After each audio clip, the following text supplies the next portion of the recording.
and make this the post-game show that they're listening to on the car on the way home from the game. Ask a controversial question to you before we move on to the next topic, or at least for me, I'm always thinking about this podcast and how it's been built from nothing, right? I mean, I'm talking about like the original goal when we created this podcast was to make it for $0. And like, I've made all these, the first website was a blogspot.com. There was a lot of things that this iterations of this podcast. Do you think it's risky for a player to come on this podcast during the season for them? Yes. Why do you say that, CK? Not because I think that it's going to be. I think the reason that I believe that is because we express our opinions too openly. And the unfortunate reality is we do have a and this is no knock on anybody, but we have a very diverse as far as opinionated chat, and we put everybody's stuff up. We don't care, right? And so I looked when we had our Dallas guest on last year, who was horrible. But we were still putting up the comments right in front of him saying how bad he was. That one hurt. I wish Cody wouldn't have done so many of the bad ones. But that's the only reason that I see there being a potential, damage or, there being any risk for these guys coming on, because it's not one of these things that is easily it's not easily governed, if you will, because we do keep an open forum when it comes to this stuff. But don't you feel like, I mean, I think you're right. And actually, I think more of it is more concern of what they think the team would think about certain things, like, and how that's perceived. But look, I mean, and not to say, I mean, clearly we're no Pat McAfee. Right. But, players are stepping into these circles more frequently. But there does seem to be something more emotionally connective about like a podcast like ours than it is maybe like going on a local radio show. That does seem a little more protected, like you're saying, CK. What do you think, Cody? Well, I mean, I'm thinking of it like this, and you kind of mentioned it. More and more players are starting their own podcasts, like players that are actively on teams. So, like the Kelsey brothers have their own podcast. There's a few, different guys that are starting it, and I think that in the age of the podcast, like we're in, guys freely expressing their opinions is more and more common. Now, we get a little bit spicy here on the C3 Panthers. I think we've always been fair to our guests. We have. We've always been fair. And like, maybe we're a little wacky when we're just on our own. Well, how about this, right? David Newton. We had David Newton on the beat check one time, and David Newton is a guy that Panther fans either love him or hate him because of his antics on here. And he came on here, and granted, he's not, he's not a Panther player, but he came on here. We had great questions. We asked him fair questions, and we were able to keep on, and keep it moving. And it was a great interview. I also look at when we interviewed Jonathan Stewart. He might not be, currently with the Panthers, but, when you're a fan like us and you follow the team as intently as we do, I honestly think there are moments when guys like us ask better questions of the players than some of the media members do. Totally. Yeah, so I help David Newton, man. And I think that the some players, David Newton, some supporters. Yeah, we definitely got some more David Newton supporters out of that interview. But I also just think that the players are now living in where they're born with the internet. Like even me, I remember. A time in my life that was completely without the internet. Most of these NFL players now, they've never not known having the internet in their life in some way, shape, or fashion. So I think that lends to a more open environment where as kind of spread and you're okay with whatever those ideas might be. So and you mentioned Pat McAfee too. Again, we're no Pat McAfee.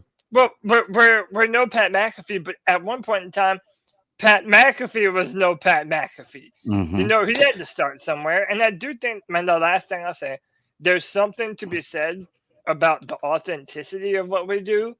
Like, we do let people share their opinions. We don't silence people. The four of us do have a very versatile set of opinions when it comes to a lot of things football. Look at how much we fight between each other on this podcast. You know what I'm saying? Like, we can't agree for nothing. So I think it makes for progression, and I think these players realize that. Yeah, I mean, you all write good points. I think I'm kind of with CK in this argument, though, that I think there's just too much for them to risk of saying something maybe they're not supposed to say. I mean, think about, you're right, we're no Pat McAfee, but even players who go on Pat McAfee take a lot of crap for the things they say on the Pat McAfee show. So, Yeah. well, and the other thing, but and nothing against Pat McAfee. Yeah, nothing against him at all. Yeah, Pat McAfee has softened up his approach with a lot of, like, he used to be balls to the wall. He's not that way anymore. Like, you see him, he like, probably had to tone it down. One of the ways he goes about asking questions is he gives them like is that this or is that this? Instead of letting them answer the question, he goes about it asking them, is that because of this? Instead of, tell me why this is, right? So he basically he goes, and it's been very, he softens the blow with a lot of them, which is why I think that he is successful. Is I think that it's a lot easier for him to get access to players. Totally. In previous years. I mean, he has credibility because he was an NFL player. Sure. And the other thing too is with the softening, CK, that's just a natural progression of a show becoming legitimate. And that, so then you're trying to polish your breaks, you're trying to polish the shorts, you're trying to polish the presentation in so many ways. And it's kind of like going from a rapper's first album, like they're always rawest, that it's like the real rhymes, and then it has to get, like everything slightly becomes more commercialized. Right. He's becoming legit in so many ways. But the last question I have about this is, like Cody was saying, with how much the internet's changing, and that how much though CK has Pat McAfee potentially altered the way we look at what we do. Yeah. And not for us necessarily, but the idea that people's real news is driven by like Phil DeFranco's, if you're talking about pop culture or stuff like this, to Pat McAfee, that really is, he's like a powerful force in the way maybe we think about podcasts, sports podcasts. Yeah, no, there's no doubting that. I think that he has opened up a lot as far as I guess the different ways that people actually absorb content. He's been doing this for a good while now, ever since he retired, and it's only gotten bigger for him. I know a lot of people have followed in his footsteps. A lot of people are trying to copy what he's done, but I mean, at the end of the day, I don't know that we would be here in this position if it wasn't for him kind of paving the way for podcasts that maybe start out with nothing, moving in a direction that gives them some legitimacy. I think that we've really taken that step here with C3, and I think the chat would probably agree. I mean, we've had Jonathan Stewart on, we've had many beat writers on, we've had former Super Bowl winners, greats like Demir Bird or right. Will Witherspoon. We've had some good, man. You guys need to go check the Where's That Cat Now interview segment. I'm gonna have to cue that back up now that we're getting Deshaun Foster was one of my favorites. We talked about that. So we've been plugging away. It's just fun. I just like think about podcasting and how I actually just pull up YouTube at work when I'm like trying to watch TV and grade papers at the same time instead of watching TV.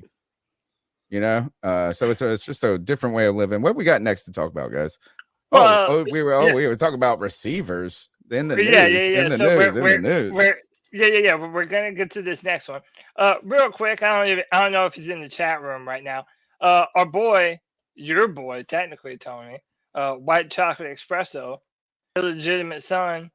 He's 33 years old today. Oh, happy birthday! Happy birthday to Kevin. You're my man. We love you, bro. Big C3, happy birthday, man. And hey, man. Hey, you're as old as Jesus was. You've made it, dude. You're doing good. You're doing good. So yeah, man. Shout out to the boy Kev, White Chocolate Espresso. Next up on the docket, I might already know what all of our opinion is, but it makes for good discussion, and I feel like we should talk about it. Odell Beckham Jr. Now that we know that DJ Moore is injured, and it makes you wonder, should the Panthers go and sign Odell Beckham Jr.? Now, he has not currently signed to a football team. And the reason why is because he wants to be healthy for the playoffs. He wants to go to a team that is in the playoffs. But theoretically, like Mike K says here, the Panthers are technically in playoff contention right now, and maybe it could help us. I already see a lot of hell no chat. I put up a poll, by the way. It's 76% hell no. But I mean, hey, it would be another receiving option, a dynamic player. What do you guys say about this? Even though I probably already know what you're gonna say, but go ahead. He's not going to be ready till December at the earliest, or like into December at the earliest. So you're talking about playoffs.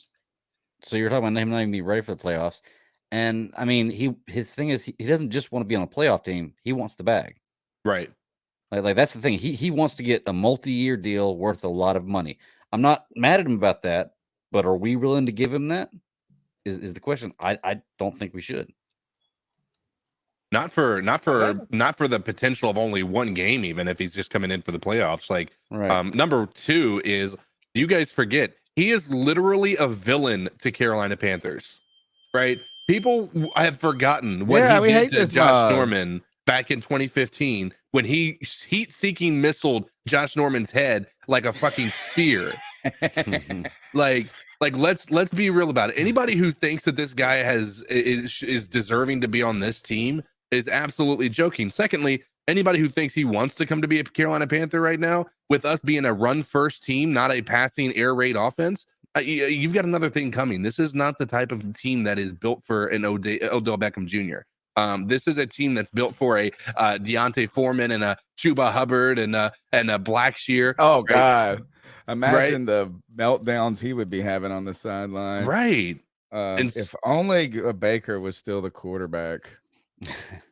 And you did that. That would be hysterical. Guess what? The idea of Odell Beckham Jr. Really playing for any team this season is that's the stupidest thing I ever heard. Yeah. Look, is that even Jerry Jones and the Cowboys, who are so wildly crazy, right? Like they're gonna do anything to, like they'll sell their soul at any moment. They were excited about Odell name, adding him to what they got going on in Dallas, and Dallas has got one of the better teams.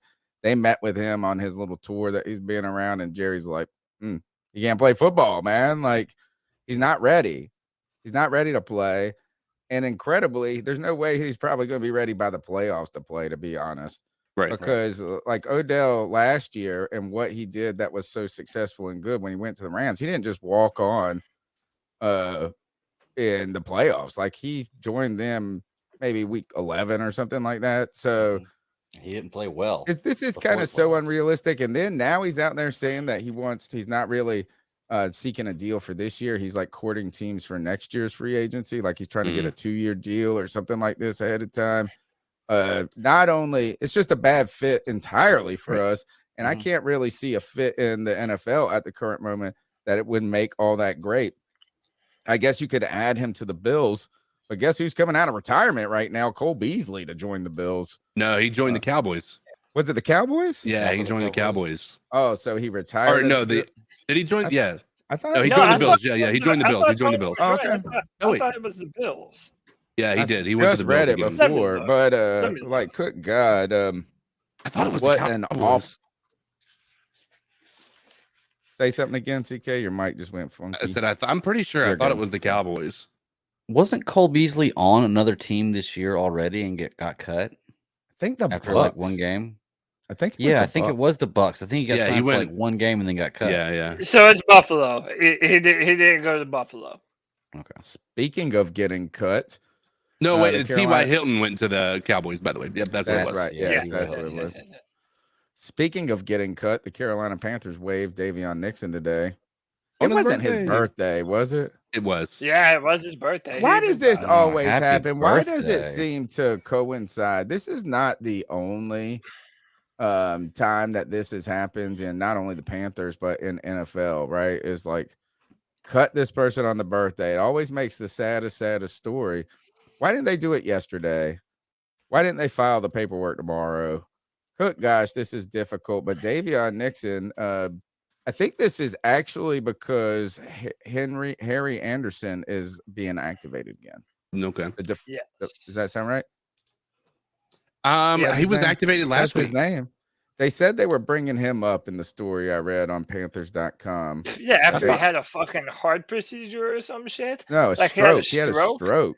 Yeah, oh my god. Still I don't want to, well, what is this? How about this?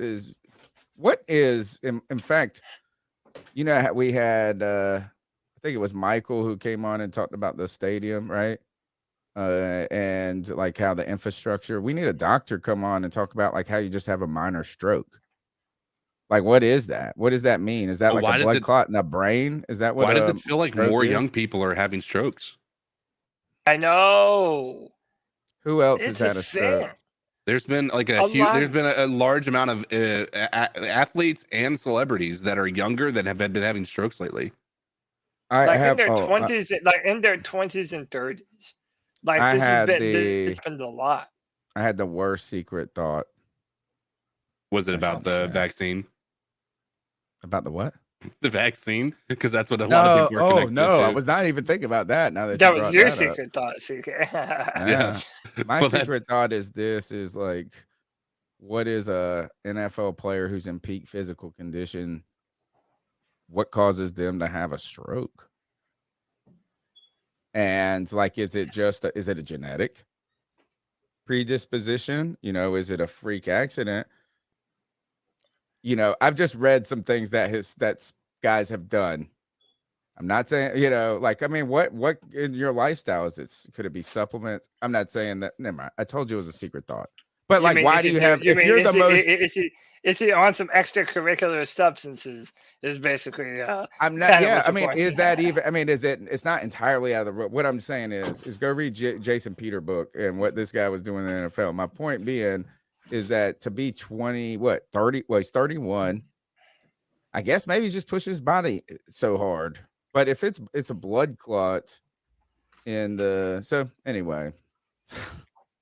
Move on. This is why we can't have players on the show. No. This is why you can't have it. Look, this is what I'll say, man. I'm really I'm disappointed. The fact that I even have that picture right there of Davion on the right saved on my computer, like I believed in dude. He was a former Big Ten Defensive Player of the Year. He looked really good. Not this year, but the year before in training camp, he was damn near unblockable. And I'm just like, I really do think that he has a lot of potential, but that we just weren't able to get that potential out of him. Right. So I don't know more if he is. I wish him the best. I do think that he has talent, but to me, it's also kind of like maybe also kind of a little bit like Deontay Brown, who y'all have heard me mention a lot on this show before. Maybe some guys just didn't get the proper chance. And I know Panther Pickle, he put on Twitter that, Steve Wilkes is just not having it. If you don't have the right effort on defense and you're not doing the right things, then he's just not going to tolerate you. And it's a defensive mindset, and Wilkes is a defensive coach. So I do think that does have a lot to do with it. So right. I wish him the best and hope that he can get better. Did you see what Panther Pickle put up? Yeah, the show because it didn't have enough. Panther Pickle, that the blood clot's in your brain, not your head. The other. He's like, he died from a blood clot. This D. Now, also, people in the chat, you got to stop talking about it, and we got to stop putting it up. We can't say the V word on this podcast. The V word, man. Like I'm worried that the government will take it all down. Do you mean vagina? Oh no, you mean a different one. Virgin. Yeah, virgin, that one, of course. Yeah, that one. Let's keep going with the Panther. Now, actually, here's the thing. The birthday part is really sad to me. The other thing is, I'm so tired of rooting for these 5th and 6th round defensive tackles that become nobodies at this point. And I'm like, I liked Bravion Roy. We like this Davion Nixon. He's a defensive tackle, or is he a defensive end? Bravion Nixon. I think he's a tackle, defensive right? tackle, yeah. Yeah, I'm big trying to think. 110. There was another defensive tackle that we had that was Bravion Roy. One of them still on the team, I think. Who is it? Yeah, Maybe. Bravion Roy team. There was one other the year before, and we're always like this. And